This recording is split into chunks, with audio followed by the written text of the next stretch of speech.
Asif Mahmoud Mahi. We attended the human rights defender course from AJAR. Um, it was a 3-month-long course, and for the completion of the course, we are presenting yourself with this webinar. So I'm Safir Al Nur Rizal. I'm a law student from Jahangarh University. I'm currently pursuing my LLM, and my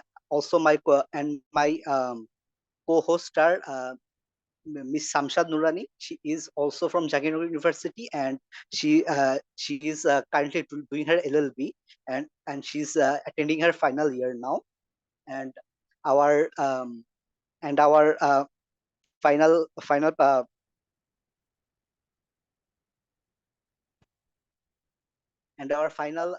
co-host is Mr. Asif Mahmoud Mahi, and he has completed his masters in criminology from Dhaka University.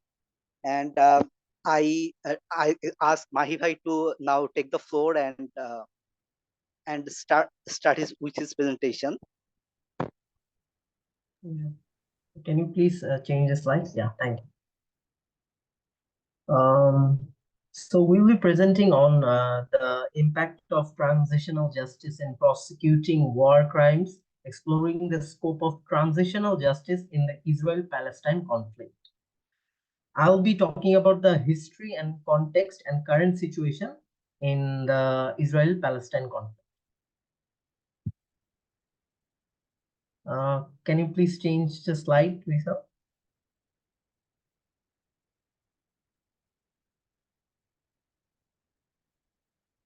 Yeah, so as you can see, we will be talking about our topic in 3 different parts. I'll be talking in regards to the first part.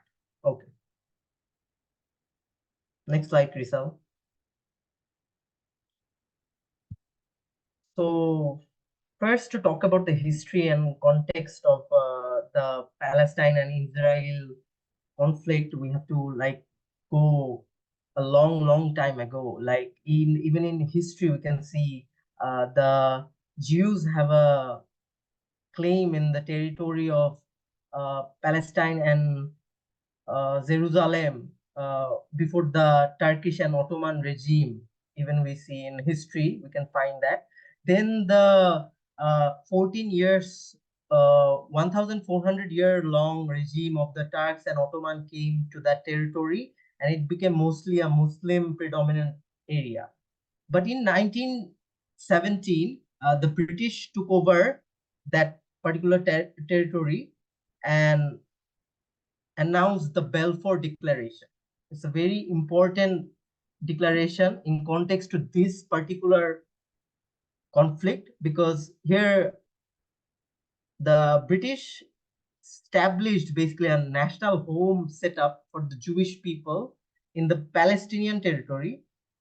Here the troops first took control of the territory from the Ottoman Empire, and in October 1917, and they allowed the Jewish people to be brought in this territory. It needs to be mentioned that before the Balfour Declaration, the population in Palestine, only 6% were Jews. So it was 94% Muslim and 6% Jews. It was mostly a predominant Muslim territory because of the long regime of the Ottoman and Turk regime. So the Balfour Declaration happened. So now there was a proper declaration from the British that the Jews can come in and live in the Palestinian territories. Next slide, please.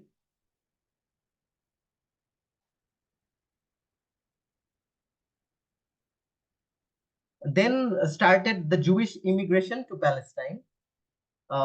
Rizal, could you please change the slide? Yeah. So next came the Jewish immigration to the Palestine. Here, after 1917, the Jews started coming to the Palestinian territory in huge numbers.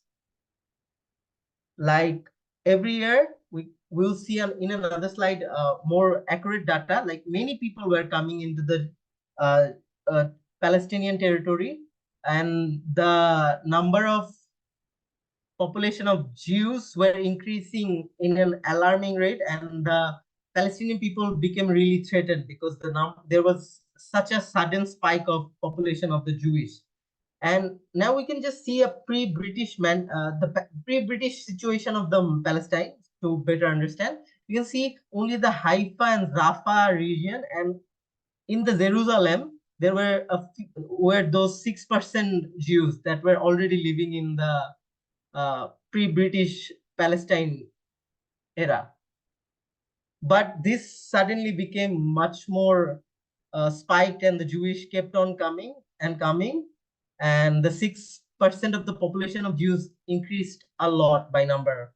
Next slide.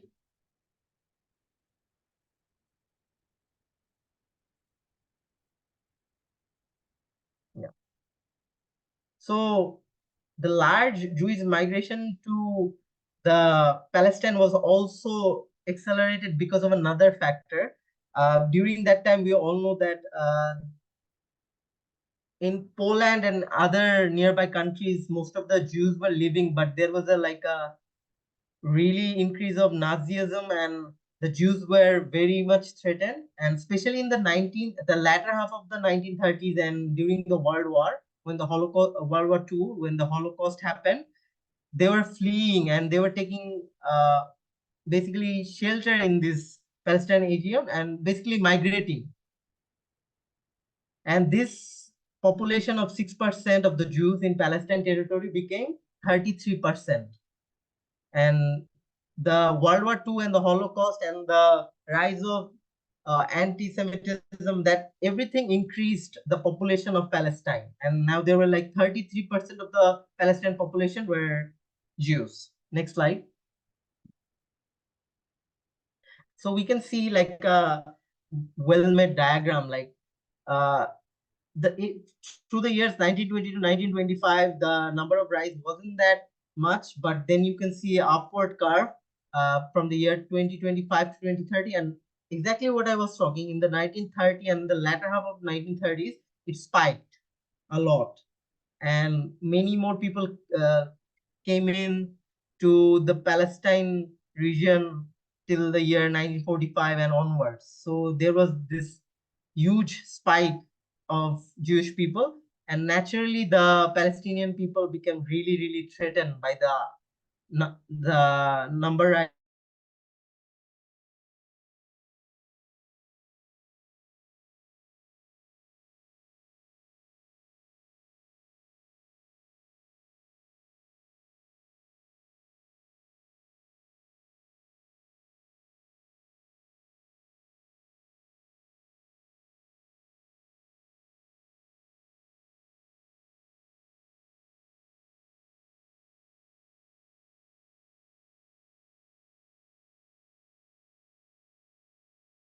Very threatened, and now the Jewish people had more territory of that region, and it was very alarming from them. So tensions began to rise more. Next slide.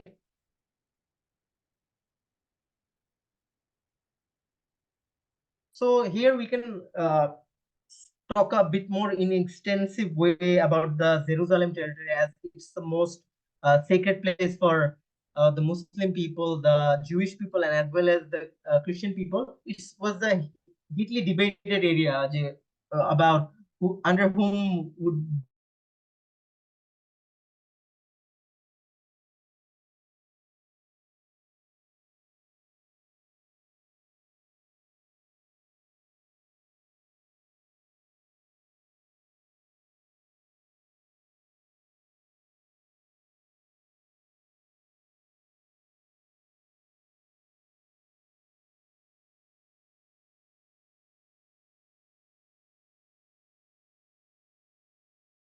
when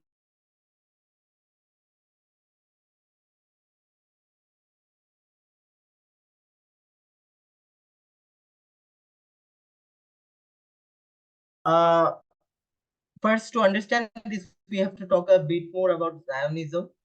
So, in simple words, I would like to say like Zionism was born in the 19th century in the Eastern and Western Europe area by certain Jewish people. The main ideology of there was in the Palestine region, there would be a new homeland for the Jewish people, because they came historically, that place belonged to them before the Turkish and Ottoman regime. It was their territory.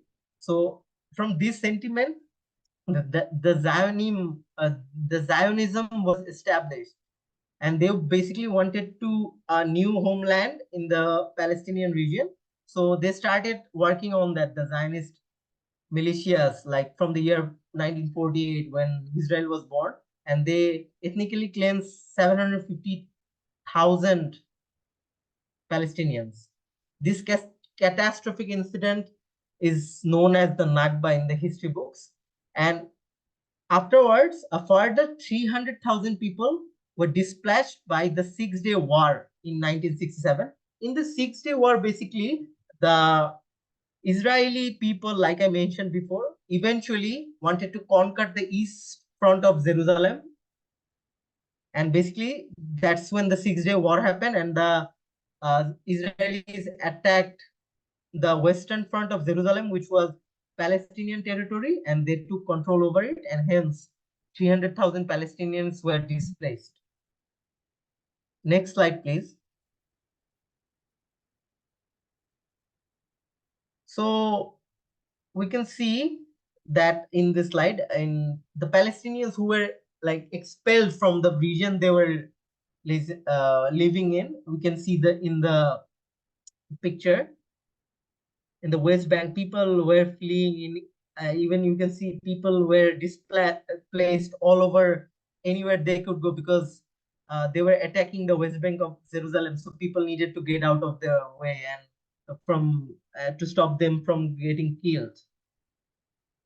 And like we can also see, like there were 78% of the historic Palestine was in the control of the Israeli people after the Six-Day War happened in 1961. Only 22% was remaining, and that was the West Bank and the Gaza Strip. Next slide, please.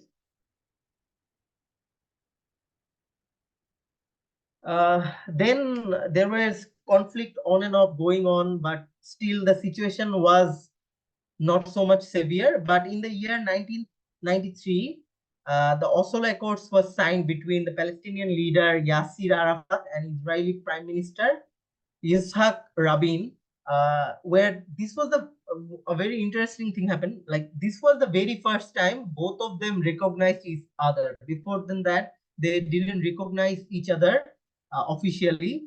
Through the Oslo Accords, they agreed to recognize each other, and the main goal of the accord was to achieve peace within 5 years.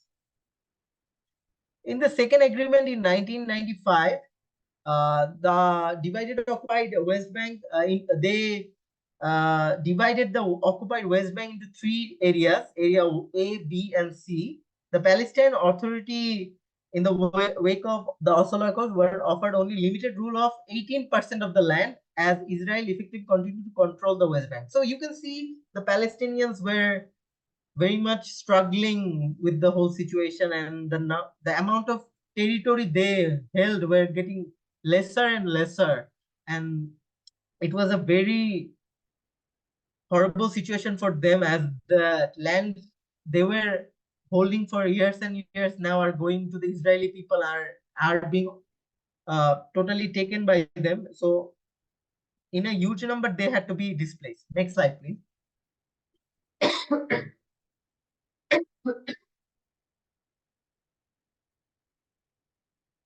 Next slide.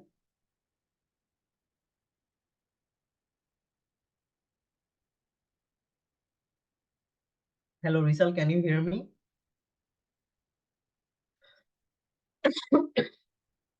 Extremely sorry. So in the picture, we can see how the territories were divided in area A, in area B, and area C. And even in this, like the Palestinians were just under control of very less area. Israel-Palestine joint area was 22%, and most of the territory again went to the Israeli control. So The occupied West Bank was divided into three parts, and the Oslo Accords were also signed by the Palestinian Liberation Organization and Israel. So you can see the Palestinian people were struggling huge, and from the year 1995 onwards, there have been many more conflicts. I would like to mention some. In the year 2008 to 2009, there was a conflict, and that lasted for 23 days. Even in year 2007, 2012, there was a conflict between Israel and Palestine that lasted for 8 days. In the year 2014, another conflict arose that lasted for 50 days. And even in 2021, a conflict arose and it lasted for 11 days. And then came 2023 October, when the most devastating and horrendous conflict started in this territory, which is still ongoing. Next slide, please.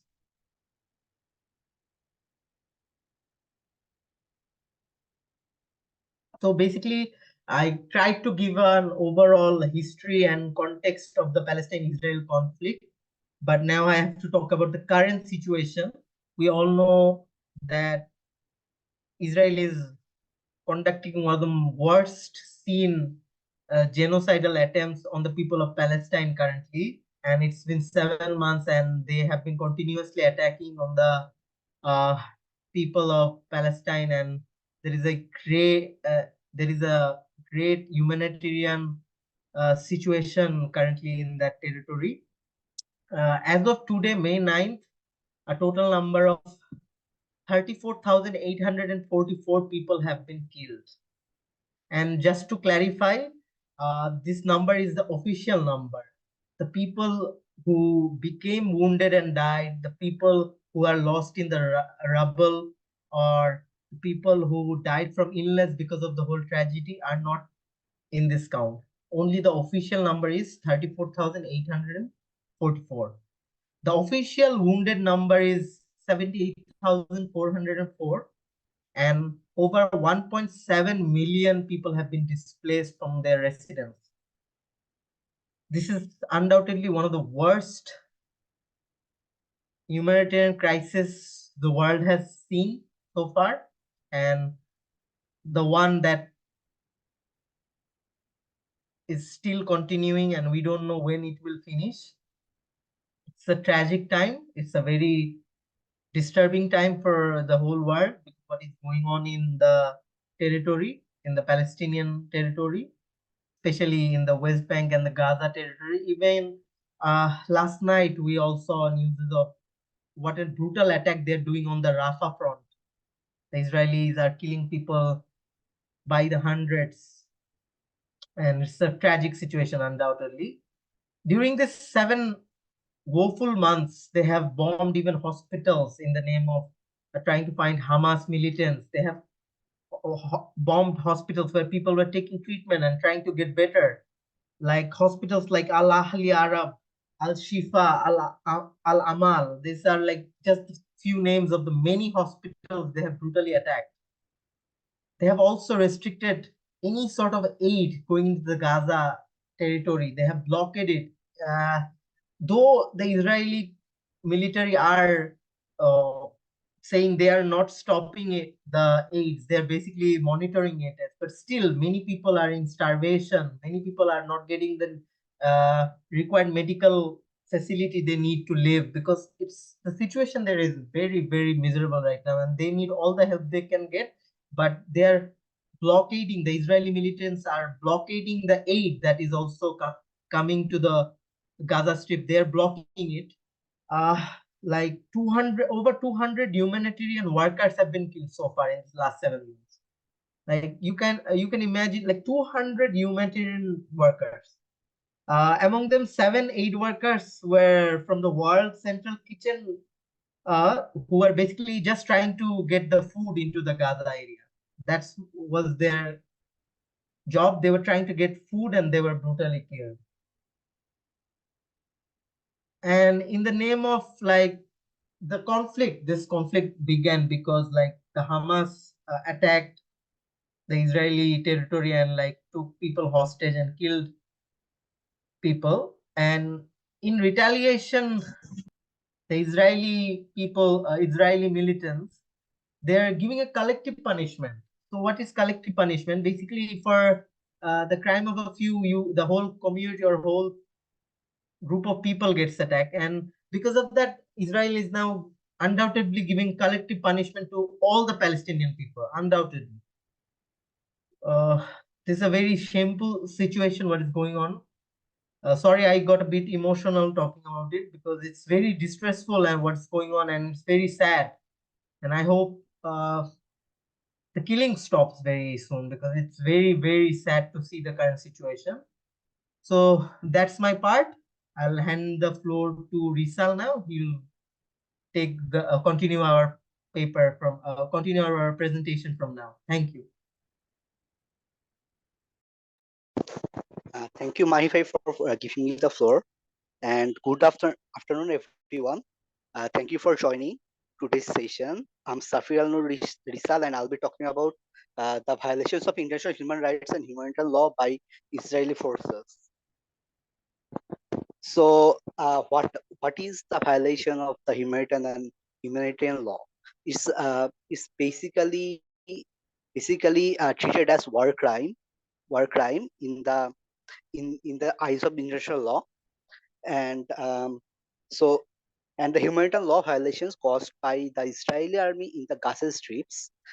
This and this today's presentation aims to make the participants aware of the violations before going to the topic of transitional justice, which will be covered by Samshad in our next session, in our next presentation. And transitional justice is concerned with repairing the lives of the victims of violence. And so, what is war crime? War crimes are serious violations of the laws and customs applicable in armed conflicts, whether international or not. They encompass acts that endanger protected persons or objects or breach customary international humanitarian law. And these violations may include actions such as killing, torture, inhuman treatment, or extensive destruction of property disproportionately without sufficient military necessity. War crimes can also involve acts of acts that violate personal dignity, such as humiliating treatment of human lives. Other examples include attacking civilians or civilian objects, launching disproportionate attacks, causing civilian casualties, or making non-defendable areas target. These crimes are punishable under the international law and entail individual criminal responsibility. A list of war crimes include grave breaches of Geneva Conventions and the other serious violations of international humanitarian law, such as attacks on civilian, women, children, medical or religious personnel. So violations of human rights perpetrated by the Israeli military uh, in the Gaza strips are outlined out, um, uh, are outlined as in the through the Universal Declaration of Human Rights (UDHR) as follows. So Articles 3 of the UDHR emphasize the fundamental right to life, liberty, and security of a person. However, in the Gaza Strip, innocent civilians, including women and children, have been subjugated to indiscriminate violence and aggression, resulting in loss of life and a constant state of fear. Article 5 prohibits torture and cruel, inhuman, or degrading degrading treatment or punishment. Yet ICHR received 94 complaints of torture and other ill treatment in Palestinian detention in the West Bank and 86 in Gaza, including torture during interrogation or inhuman conditions in the detention centers. Article 9 stipulates that no one shall be subjected to arbitrary arrest, detention, or exile. However, Palestinians in the Gaza Strip live under constant threat of arbitrary arrest and detention by Israeli forces, often without due process of law. Article 12 safeguards against arbitrary interference with privacy, family, home, or correspondence. Nevertheless, the Palestinians in Gaza endure frequent invasion into their homes, destruction of their property, and surveillance, severely violating their privacy and dignity. Article 3 affirms the right of freedom of movement and residence within the borders of each state. But as we already know, like the Israeli blockade imposed on Gaza severely restrict the movement of its inhabitants. Also, like Palestinians are divided in two parts, and like the middle is all Israel, and they do not have access to each other very often. Article 15 asserts the right to a nationality and prohibits arbitrary deprivation of nationality. However, Palestinian refugees in Gaza continue to be denied of their rights and are stripped of their nationality, furthering their statelessness and displacement. Article 25 recognizes the right to a standard living adequate for health, well-being, and social security. Nonetheless, the blockade on Gaza has resulted in dire humanitarian conditions, including food and medical shortage, inadequate housing, and the lack of access to essential services, disproportionately affecting the vulnerable population, such as women and children. And as we know, the UTHR is like the core document that depicts the human rights and human rights, and as after it was published uh, in the aftermath of the World War II. So we already see so many violations of the UTHR principles committed by the Israeli military. And then we're going to talk about the International Covenant on Civil and Political Rights, the ICCPR, which is also another core legislation relating to human rights. So Article 1 of the ICCPR affirms the right of all people of self-determination. The right of self-determination is the right to choose which nationality or which uh, identity you want to be a part of. So uh, however, the Israeli occupation and blockade of Gaza deprived the Palestinians of their state, and they do not have an identity as a state or a nation. Uh, they are considered as stateless persons in the international law. Article 6 declares the inherent right to life, which is like constantly being violated by the bombardment and the military campaign of the Israelis. And this bombardment claimed innocent lives, including women, children, and civilian lives, through the indiscriminate violence. Also, Article 24 of the ICCPR emphasizes the right of children, including protection measures and the right to nationality. Yet, the Palestinian children in Gaza are subject to horrors of conflict, with no permanent identity and forced to be stateless persons. And so, after the human rights violations, now let's look at the humanitarian law violations uh, uh, caused by the Israeli forces. Humanitarian law is the law of war. So the humanitarian law aims to protect the civilians and regulate how a war can be how a war can be carried out. And Geneva Conventions are the epitome of the humanitarian law.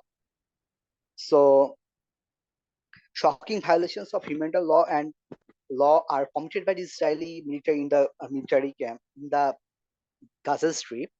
So, and Article 3 of the First Geneva Convention mandates that all persons not taking active part in hostilities must be treated humanly without discrimination. Discrimination based on race, religion, or any other criteria. However, reports from Gaza depict a reality where civilians, including women, children, and those incapacitated by sickness or injury, which is considered hors de combat in in French, are subjected to violence, cruel treatment, and murder by Israeli forces. Furthermore, the convention explicitly prohibits outrages upon personal dignity, such as humiliating and degrading treatment. Yet the Israeli military's actions in Gaza have resulted in numerous instances of such violations, where dignity and humanity of the Palestinians are disregarded, leaving scars that extend far beyond physical wounds. Like the Israelis, the Palestinians are often tortured, they are harvested for their organs, and we see many such incidents. Article 19 says 19 protects the sanctity of medical facilities and personnel during armed conflict, mandating their protection from attack. However, in Gaza, medical facilities have been targeted, depriving the wounded and sick of essential care. Lastly, Article 21 emphasizes that the protection accorded to medical establishments ceases only if they are used for purposes harmful for the enemy. Even then, only after due warning has been given, medical facility have been given. Medical facilities have been attacked with rockets or other mass destructive weapons, um, further accelerating the humanitarian crisis and denying the Palestinians access to critical healthcare services. Now, let's talk about the Geneva Convention 4, the Geneva Convention relative to the protection of civilian persons. Article 14 of the GC4, 14, Article 14 of the GC4 emphasizes that establishment of hospital and safety zones to protect vulnerable population, including wounded, sick, and aged person, as well as children and expectant mothers. However, in Gaza, such zones have been repeatedly violated by Israeli military operations, endangering the lives of civilians and disregarding their right to safety and protection. Additionally, Article 15 allows for establishment of neutralized zones in the that shelter non-combatants from effects of war. Despite this provision, civilians in Gaza continue to face indiscriminate attacks and lack proper shelter from violence, ex, ex, extending their suffering and violating their rights under the international law. Article 16 mandates particular protection and respect for the wounded, sick, and Article 18. So, so we can see the violations of humanitarian law and like the protected areas that were uh, regarded as safe zones were like gradually decreased due to the action of the uh, Israeli militaries, and the living conditions are totally horrid, as you can see from this picture.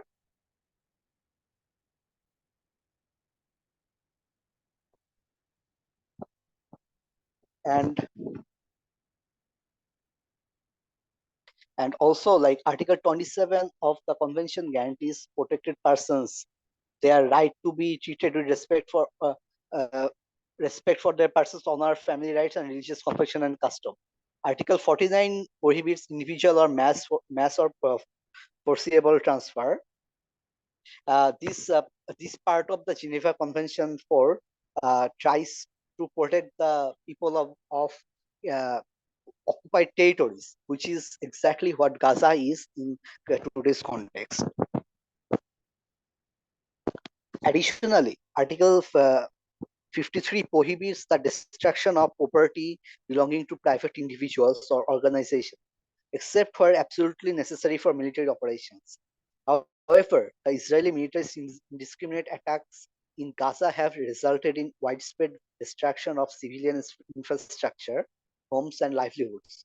Uh, uh, and further accelerating the uh, humanitarian crisis in the region.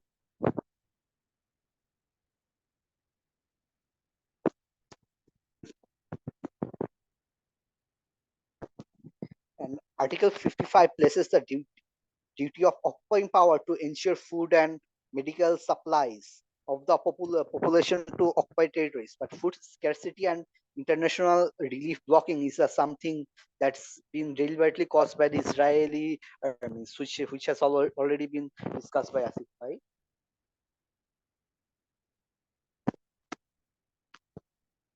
And if we talk about the additional protocols of the Geneva Conventions, the Israeli military's action in Gaza Strip have violated Article 57 of the additional protocol to the Geneva Convention, which mandates the protection of civilians, including women and children.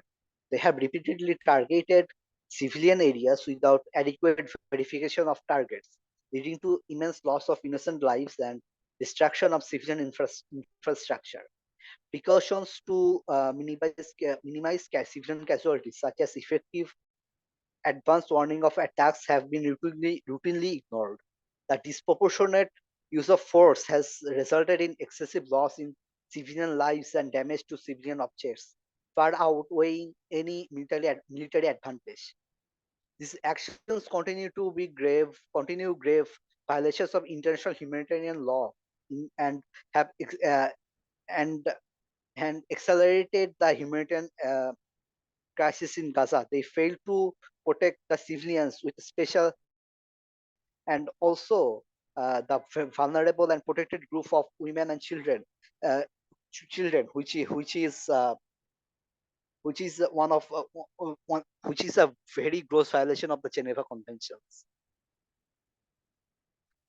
And if we talk about the violations in the customary humanitarian law, the customary humanitarian law is the like mother of international humanitarian law. Customary law was the law that came out from the states' practices. So this law have like a very high, uh, very heavy, heavy importance in the human in international law scene. and if we look at the rules that were given in the ICRC, the International Committee of Red Cross, and their website, the they and the rule and the and the custom and the rule 7 dictates that the imperative to distinguish between civilian objects and military objectives at all time. However, the Israeli military's action have shown a blatant disregard for this principle. They have carried out indiscriminate attacks, targeting civilian areas and causing unimaginable suffering to the innocent civilians. This is a violation of um, the distinction principle of the humanitarian law. Also, Rule 11 prohibits indiscriminate attack, yet the Israeli has repeatedly engaged in such actions. Rule 15 and 25 emphasize that the obligations to take constant care and precautions to spare civilian lives and to protect civilian objects during military operations. But despite during these clear obligations, Israeli military has failed to uphold their duty. Additionally, the Israeli military is targeting of medical and humanitarian relief persons, as ordained in Rule 25 and 31, are grave violations of the humanitarian law. Also, uh, Rule 35 prohibits directing attacks against zones established to shelter the wounded, the sick, and the civilians from the effects of hostilities. In conclusion, the violations of customary humanitarian law committed by the Israeli military in Gaza Strip are reprehensible and must be condemned in the strongest terms. The international community must take immediate actions to hold such responsible accountable and to ensure the protection of civilians, women, and children, and humanitarian personnel in conflict zones.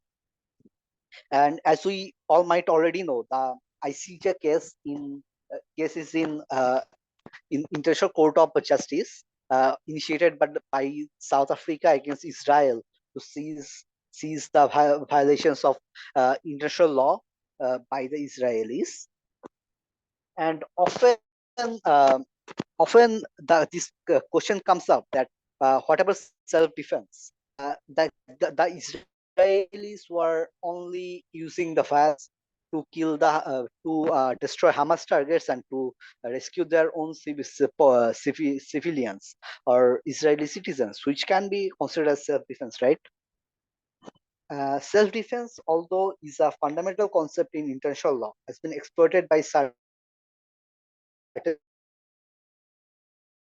states into regarding invasion. Despite establishment a exception of United Nations, disagreements persist among states and legal scholars among regarding the and anticipatory actions. While Article 51 of the UN Charter mandates states to report to the Security Council on measures taken in self-violence, the Security Council's authority in determining the legality of such action uh, uh, is limited, but and as like whenever this resolution comes up in the security forces, often like the US blocks any steps to be that can be taken against the Israel against Israel, which results in an impasse in the Security Council.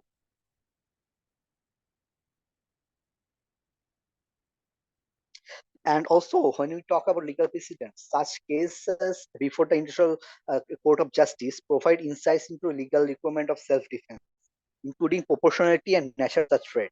However, the extension of self-defense principles to UN peacekeeping operations underscore the evolving nature of this concepts in contemporary conflict. But when you look at the actions taken by the Israelis, we often see that they violate any sort of proportionality or any sort of medical military necessity, which only begs a question if this is an intentional killing of the of the Palestinian people, which may result uh, in a genocide case under the Genocide Convention, which says genocide is the intentional killing of any person based on their race, religion, and even etc., which was party described in the Genocide Convention. So uh, the actions of the Israeli military begs a question if this is only just self defense or whether this is a act of genocide against the Israeli against the Palestinian persons.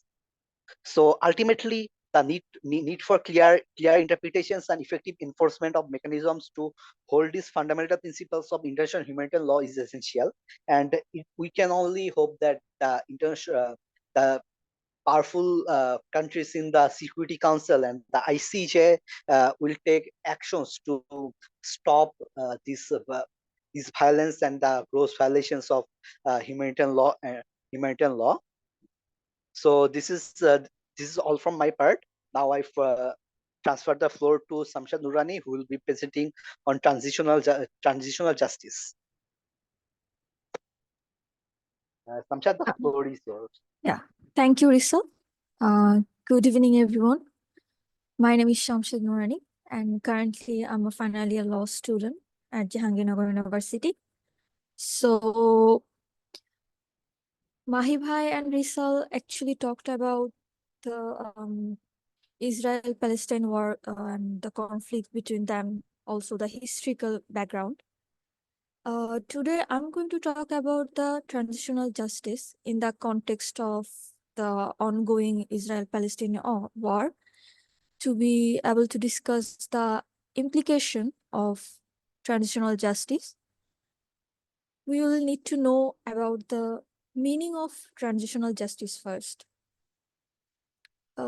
So transitional justice is not just a legal concept.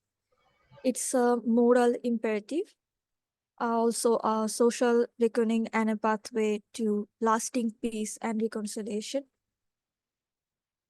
As we stand at the crossroads of history, it's imperative that we address the wounds of the past with courage and conviction. Then also, transitional justice is about confronting legacies of human rights abuses, atrocities, and systematic injustice that haunt our societies. It also acknowledging the pain and suffering of victims, ensuring accountability for the perpetrators, and rebuilding trust in institutions. But most importantly, it's about laying the groundwork um, for a future where justice, dignity, and respect for human rights prevail. In the transitional from conflict, dictatorship, or oppression, which you are seeing in the Israel-Palestine war, is the operation to democracy and peace. We cannot afford to sweep the past under the rug. Ignoring, also downplaying the past injustice, also the current injustices that are going on, can perpetuate cycle of violence and division. Instead, we must confront them head on through mechanisms such as truth commissions, prosecution, reparation, and institutional reform, which are also the pillars, you can say the pillars of transitional justice, and I'm going to talk about them later. So, this later. Truth, then truth is the cornerstone of any meaningful reconciliation process, even in our daily life. By uncovering and documenting the truth about past atrocities, we validate the experiences of victims and challenge the denialism and educate future generations about the consequence of hatred and intolerances that happens mostly in the conflicts or war. Accountability is equally essential because those responsible for crimes against humanity, war crimes, and gross human rights violation must face justice. Without accountability, there can be no deterrence, no closure for victims, no guarantee that such atrocities won't happen again. But transitional justice is not just about punishment, it's also about healing and restoration. There comes the reparation part, because reparations provide tangible acknowledgement of the harm suffered by victims and offer them a path toward rebuilding their lives, whether through compensation, rehabilitation, or symbolic gesture. Reparation acknowledge the wrongs of the past and contribute to the process of healing and reconciliation. Transitional justice actually requires fundamental reforms to prevent the recurrence of violence and injustice, strengthening the rule of law, also promoting good governance, and fostering inclusive institutions that are really crucial steps toward building resilient societies where human rights are protected and respected. However, implementing transitional justice is not without its challenges. It requires political resources and the commitment of all stakeholders, including government, civil society, and international partners. It demands difficult conversation and confronting uncomfortable truths and overcoming entrenched interests. But the benefit far outweigh the challenges, because through transitional justice, it not only addresses the immediate aftermath of any conflict or reparation, but also lays the foundation for sustainable peace, stability, and development. It fosters social cohesion, restores trust in institutions, and promotes a culture of accountability and respect for human rights. As I was saying before, that transitional justice is the process of addressing past human rights abuses and atrocities as a society moves from conflict or repression towards a more stable and just society. It is about coming to terms with the past in order to move forward into a more peaceful and inclusive future. So we can say that at its core, transitional justice seeks to balance the often conflicting goals of justice, truth, reconciliation, and peace. It recognizes that simply sweeping past atrocities under the rug does not foster healing or sustainable peace.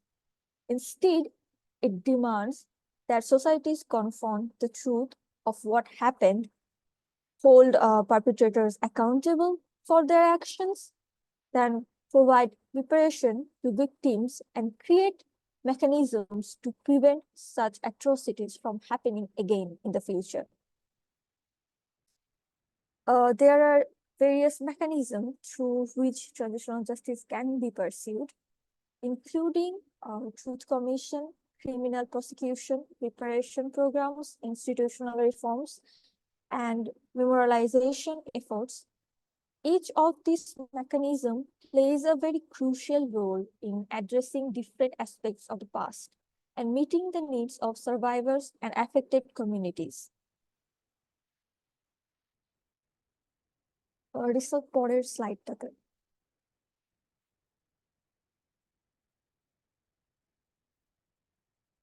তার আগেরটা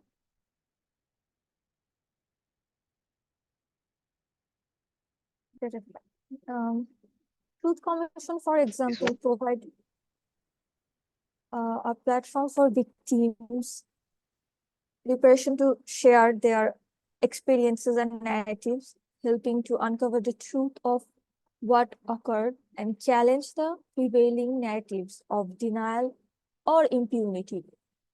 Criminal prosecution hold reparators accountable for their actions, sending a clear message that impunity will not be tolerated and that justice will be served. Transitional justice is not a one size fits for all type of approach, actually, because the specific context of each society, including its history, culture, and political dynamics, must be taken into account when designing or even implementing transitional justice measures. What works in one context may not work in another, and flexibility, also creativity, are quite essential to finding solutions that resonate with the needs.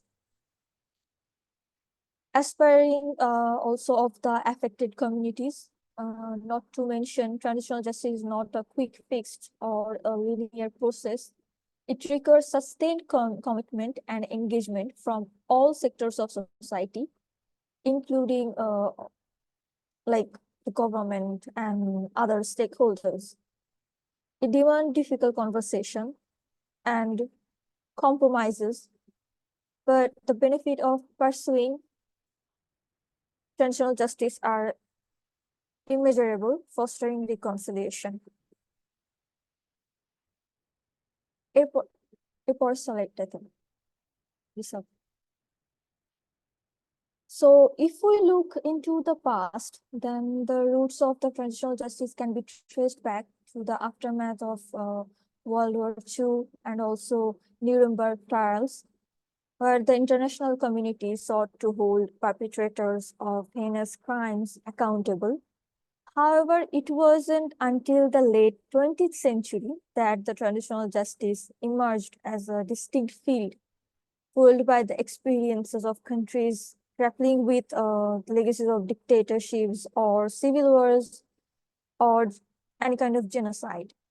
In the 1980s, also in the 1990s, nations such as Argentina, Chile, South Africa, and Rwanda pioneered the transitional justice mechanism tailored to their unique context. This mechanism encompasses a range of approaches, including truth commission, prosecution, reparation, institutional reforms, and memorialization efforts. Again, I'm talking about the same thing, but just bear with me. The Truth Commission, like those in South Africa and Chile, have played a crucial role in uncovering the truth about the past atrocities and giving voice to victims. Then fostering national reconciliation, they provided a platform for survivors to share the experiences, confront perpetrators, and challenge the official narratives. রিসেল পরের এসেছে পরের স্লাইডটাতে thank you Also, prosecutions, whether through domestic courts or international tribunals like the International Criminal Court, also International Criminal Court of Justice, aim to hold accountable those responsible for grave crimes such as genocide, war crimes, and crimes against humanity. These trials send a powerful message that impunity will not be tolerated and that justice will be served, even in the face of seemingly more challenges. Then also the reparation programs seek to address the harm suffered by victims by providing them with compensation, rehabilitation, restitution, and other forms of redress. These measures not only acknowledge the suffering endured, but also contribute to the material and psychological healing of individuals and communities. Institutional reforms are essentially more like building a more just and inclusive society free from structures and practices that perpetuate human rights violations. This may involve reforming the judiciary, security forces, and other state institutions to ensure accountability, transparency, and respect for human rights. Then the memorialization efforts through monuments, museums, and commemorative events honor the memory of victims, preserve the historical truth, and educate future generations about the importance of upholding human dignity and preventing atrocities. So each society must tailor its approach to fit its unique historical and political context, because transitional justice is not a linear process. It actually requires sustained commitment, dialogue, and participation from all sectors of society in a state. So as we reflect on the history and background of the transitional justice and also the pillars of the transitional justice, let us recognize its potential to heal wounds, restore dignity, and pave the way for a more just and peaceful future. Let us reaffirm our commitment to uphold the principles of accountability, truth, and reconciliation, not only for the sake of past, but also for the generation that will come after us. So transitional justice refers to the set of measures aimed at addressing past human rights abuses in societies, transitioning from conflict or authoritarian rule to democracy and peace. Now we are going to go through a few cases. Then you can see that each case illustrates the challenges and successes and lessons that are learned in achieving justice and reconciliation in post-conflict or post-authoritarian society. At first, a case in South Africa, the Truth and Reconciliation Commission stands as one of the most iconic examples of transitional justice. Established in 1995, the Truth and Reconciliation Commission aimed to address the atrocities committed during apartheid Victims and perpetrators were invited to testify, and amnesty was offered to those who confessed to crimes committed for political reasons. Also, the commission succeeded in uncovering the truth about apartheid era abuses and provided a platform for victims to share their stories. Uh, Also, however, critics argue that the Commission's focus on reconciliation sometimes overshadowed the pursuit of justice, as many perpetrators received amnesty without facing any prosecution. But we can't deny that such commission played a crucial role in fostering national healing and reconciliation in the case of South Africa. Then in the Rwanda, there was court was formed in 1990, following the 1994 genocide. Rwanda implemented Gakaka courts to address the overwhelming number of perpetrators awaiting trial. These community-based tribunals aim to promote truth-telling, justice, and reconciliation at the grassroots level, while Gakaka courts helped expedite the judicial process and facilitated the community involvement. They also faced criticisms, including the concern about fairness and re-traumatization of survivors. But the Gakaka court played a significant role in addressing the legacy of the genocide and promoting reconciliation in the society of Rwanda. Then the third case is like Bosnia and Herzegovina, Herzegovina International Criminal Tribunal for former Yugoslavia. It was actually established in 1993 to prosecute individuals responsible for war crimes, genocide, and crimes against humanity during the conflict in the former Yugoslavia. Through its trial, the tribunal contributed to establishing individual criminal responsibility and holding perpetrators accountable for their action. However, its impact on reconciliation in the region has been mixed feelings. While the tribunal played a crucial role in delivering justice, its trial often actually exacerbated the ethnic tensions and failed to address the underlying grievances fueling the conflict.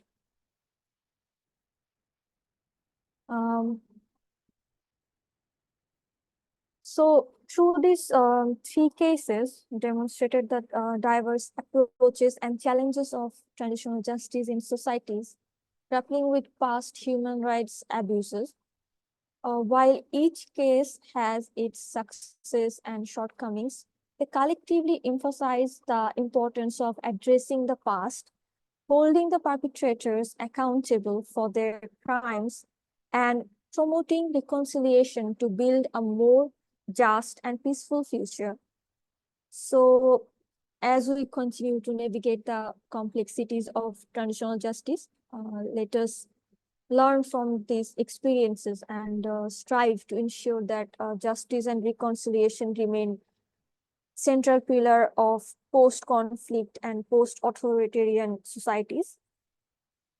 Now, in the case of Israel-Palestinian conflict, as Mahibhai was stating about their historical background, this concept of transitional justice actually takes on profound significance as both sides grapple with complexities of their shared history, seeking a path toward healing and reconciliation and ultimately peace. So the Palestinian and Israel conflict, characterized by decades of violence, displacement, and human rights violation, has left deep scars on both communities. war crimes, including indiscriminate attacks on civilians and extrajudicial killing, torture, illegal settlements, have been committed by all parties involved. The toll of this conflict is immeasurable, with countless lives lost, families torn apart, and communities shattered. রিসাল এর পরের স্লাইডটাতে যাবে।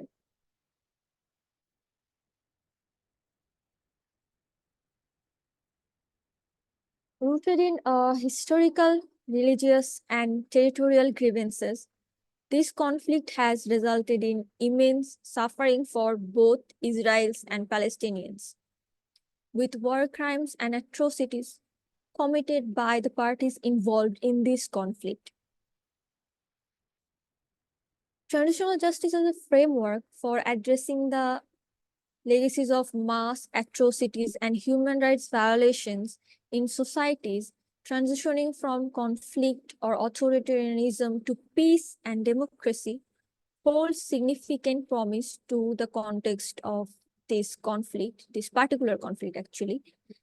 It encompasses a range of mechanisms, including truth commission and criminal prosecution, reparation programs, institutional reforms aimed at achieving accountability, reconciliation, and sustainable peace.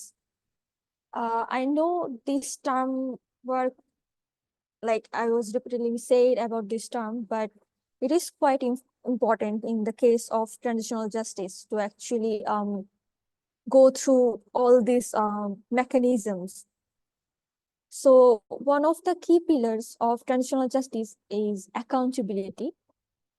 Accountability actually ensures that perpetrators of war crimes, atrocities are held responsible for their actions, regardless of their position or affiliation. In the context of the Israel and Palestinian conflict, accountability is essential for building trust between the parties and fostering a culture of respect for human rights and the rule of law. Then criminal prosecutions, both at domestic and international levels, plays a very crucial role in achieving accountability. The establishment of an international criminal tribunal similar to International Criminal Court would provide a venue for prosecuting individuals accused of war crimes, crimes against humanity, genocide committed in the context of this conflict. Then domestic courts in Israel and Palestine should be empowered to investigate and prosecute perpetrators on both sides of the conflict, ensuring that justice is served for the victims on all sides. Then, to addition of all this to criminal prosecutions, truth and reconciliation processes are fundamental to transitional justice. Truth commissions composed of impartial experts, representatives from diverse backgrounds, because there are clearly division between Israel and Palestinian culture and history, can actually uncover the truth about the past atrocities, document human rights violation, and provide a platform for victims to share their experiences. By acknowledging the suffering of all parties involved and promoting a shared understanding of the past, Truth Commission can actually lay the foundation for reconciliation and healing.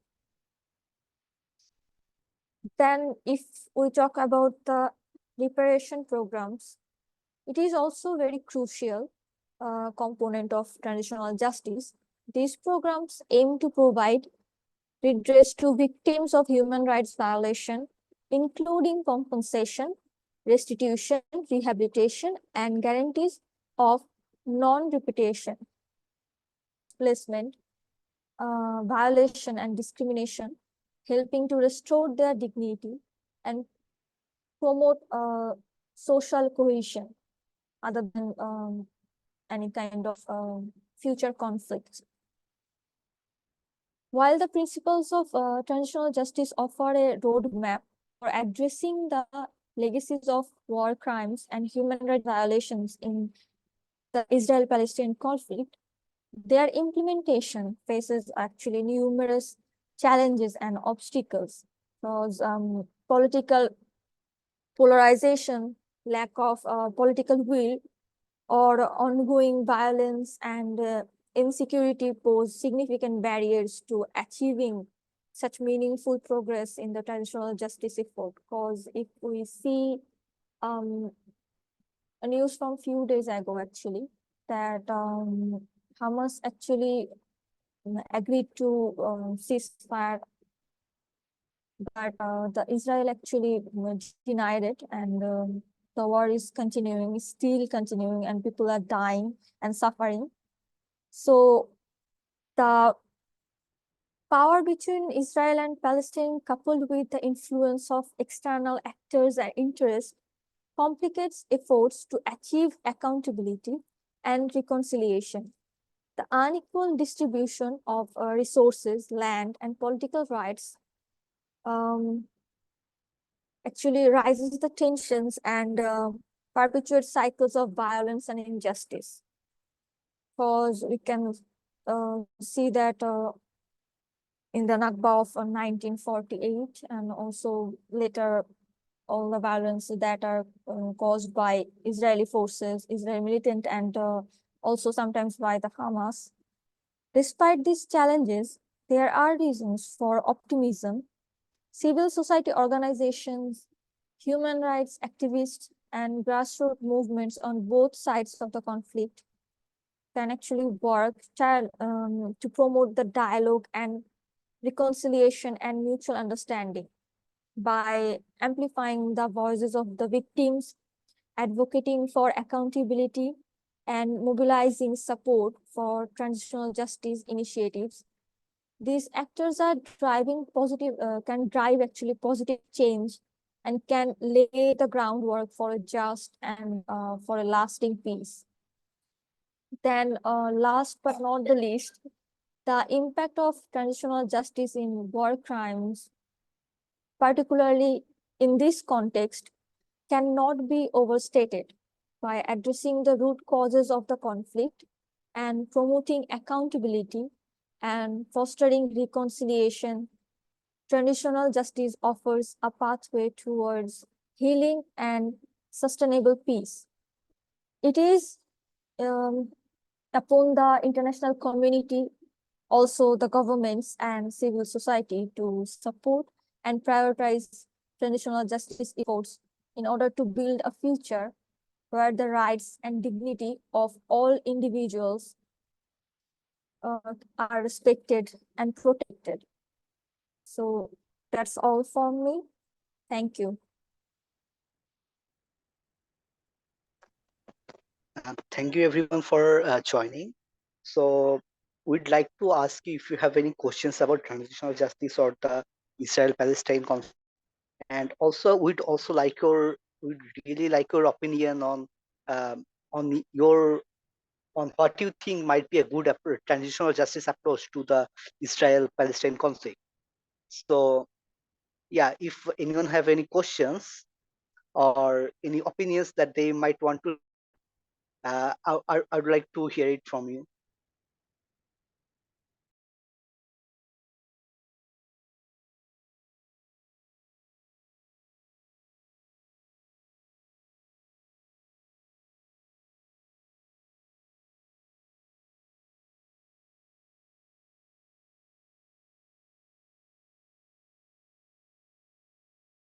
So no questions, everyone.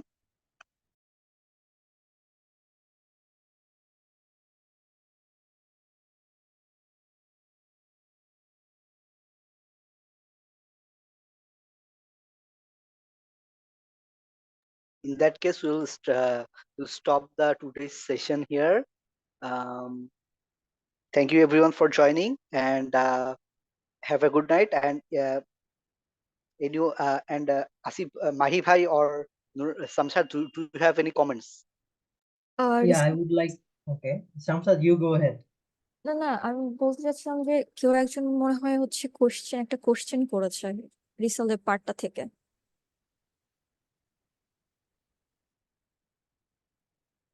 Rizal, can you answer that? Yes, yes. The question is, what could be the future of the South Africa versus Israel ICJ case? Okay. Thank you for your question.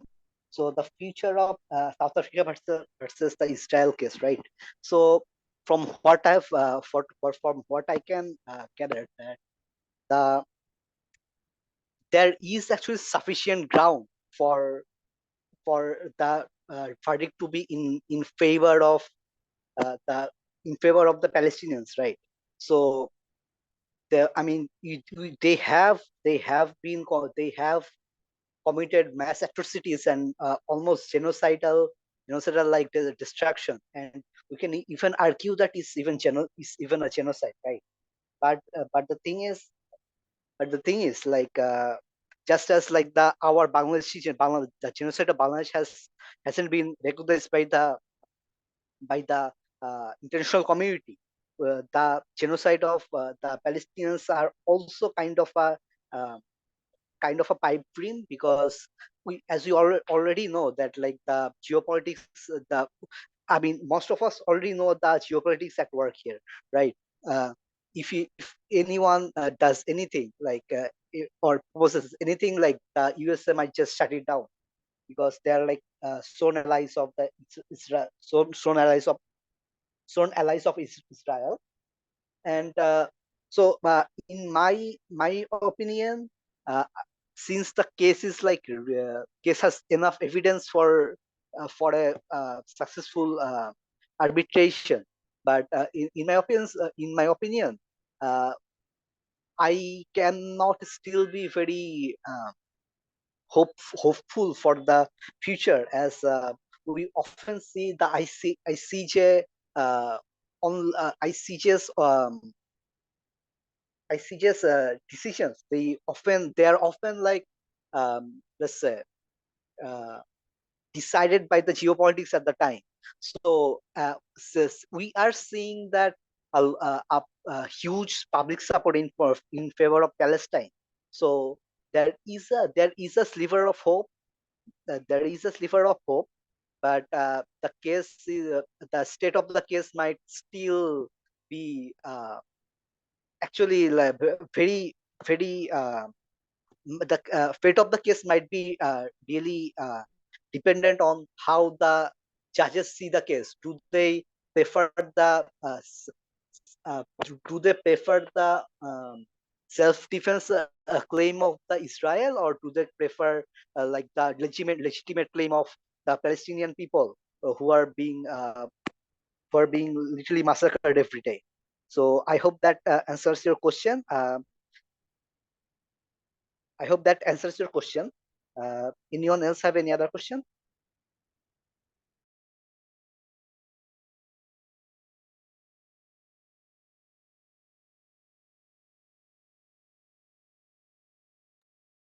In that case, Samshad and Asif bhai, you guys are trying to say your concluding remark. Okay, so I'll go ahead with my concluding remark. So first of all, I would like to thank the 20 plus participant. At one point, there was like 20 more people here than us. So I would like to thank each and every one of them for sparing some time and attending our webinar and having the patience to listen to all three of us. I would like to thank each and every one of them. And then I would like to thank both my teammates, Hamshad and Rizal. I would like to publicly say that both of you have been nothing short of wonderful teammates, and I would love to work with you guys in any capacity in the near future. Uh, Lastly, I would like to thank AJAR because without AJAR and the Human Rights Defender program, none of this webinar or none of the learnings we have learned would have been possible. And I can undoubtedly say three of us have learned a lot during the Human Rights Defender program, and we can say we can really work as human rights defenders from now on because we have more knowledge than before, and we all three would hope in future we can work in some capacity with ASAR in regards to the wonderful human rights defending they do themselves. So thank you to everyone. That was my concluding remarks. Everyone have a great time. Bye.